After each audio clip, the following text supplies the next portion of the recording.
Okay, everyone, welcome to Dark Souls 3. I have literally just played through the little introductory area. I went down a small path and fought a ice crystal dragon, and popped out here to see this awesome view. And I figured this is as good a place as any to start a nice little recording. Now, considering this game is just now out in the US, today on April 12th, 2016. It's maybe maybe I shouldn't be showing the introductory areas. We've been seeing it from people playing this game out of country or having import copies for a while now. But regardless, this is going to be a little intro to my playthrough, and here is my first bonfire. Nice little trophy. I feel like I should be getting. I feel like someone should walk out with a present. Okay, so I have played and beaten the original Dark Souls. The second Dark Souls game I wasn't as big a fan of. I got to the Crystal Knight and kind of quit after a lot of frustration with that boss. And then played and beat Bloodborne and loved it thoroughly. And to this day, my favorite game in the Souls series, I would say, is Bloodborne, with a close second being Demon Souls. So.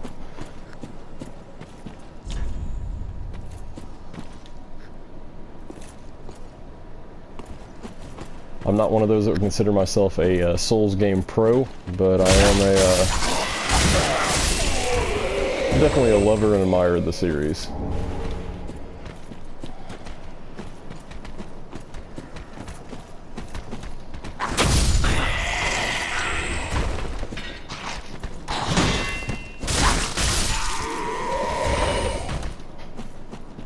Yeah, I started to go out with a, for this playthrough, a generic knight build. Typically I stick to one character in these types of games and just adjust as I go.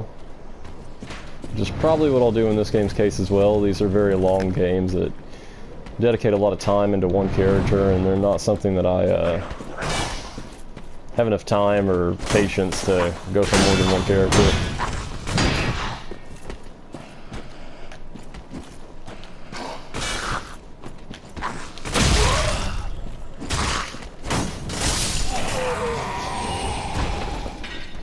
I do feel rusty coming off of Bloodborne. It's a completely different playstyle. I'm hoping maybe further into this game I can find a build that is very reminiscent of Bloodborne, with that super dodge, basically, that you have in Bloodborne. I miss it already. But thankfully this game already feels more mechanically sound and more mechanically fair as far as frame advantage is concerned than Dark Souls 2. I had some major problems, particularly with some of the bosses in that game, and how it seemed like they always had frame advantage.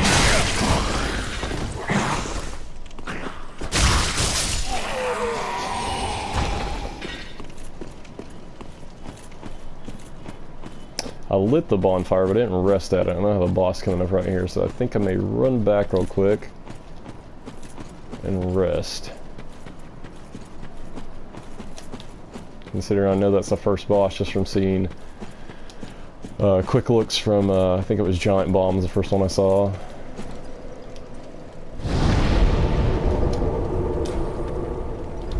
Alright, I'm all rested.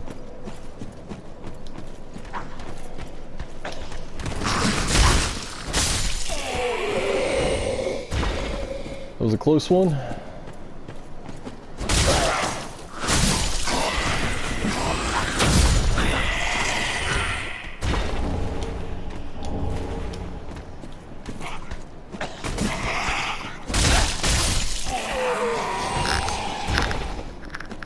Yeah, one thing about recording and playing the game at the same time is you definitely don't have the same amount of focus.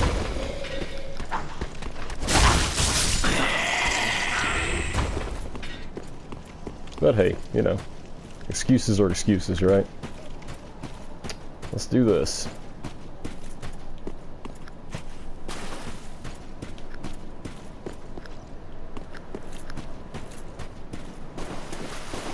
Alright, this does seem, seeing a playthrough of this, it's pretty interesting, especially once you get his health down.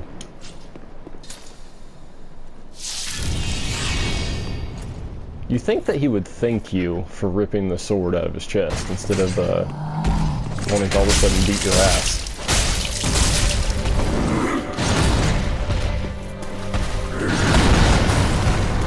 Yeah, thankfully the game does seem to have a little bit more forgiving of a dodge this go around.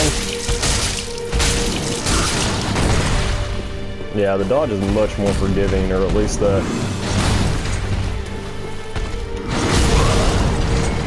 mechanically it just does feel more put together. Feels like it's... Oh,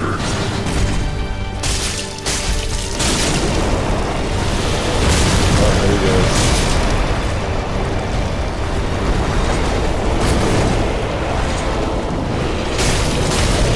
It just feels like much more effort's been put into this game than Dark Souls 2. I guess polished is really the only way to put it.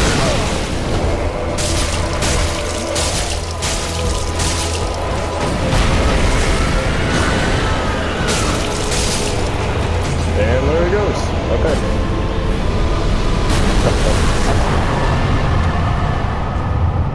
That was much less difficult than I was initially expecting.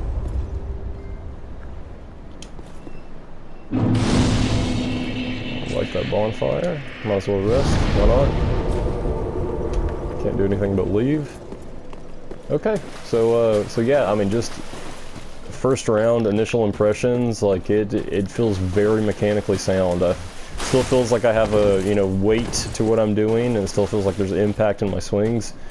But it's one of those things that you really can't tell from watching so much as playing, in that it feels tight. It feels really good. Much like Bloodborne did, but it has a little more heft to it that we're familiar with a Dark Souls game. Let's see what's beyond this door.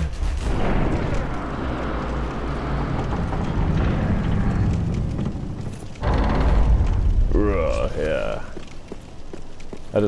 I want the day where someone opens a door like that, your character, both hands, pushes open and just gets smacked like right in the mug.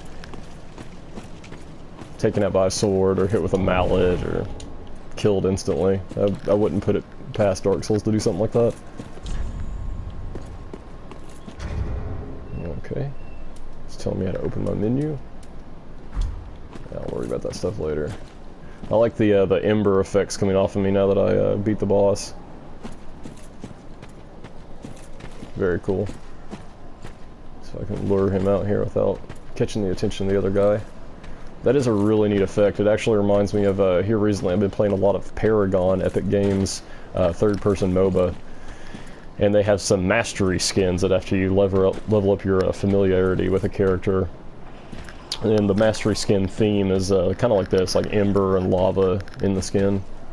Very similar. It's a cool look.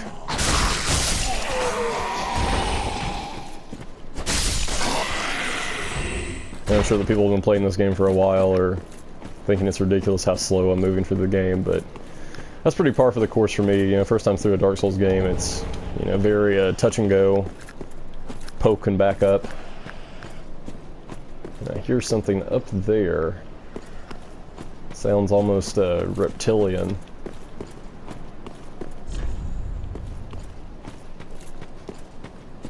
You know, I think I'll end this first video here before I hit that 15-minute mark here recording on the PS4, because it's kind of a pain in the butt to be cut off mid-sentence. So until the next one, catch you guys.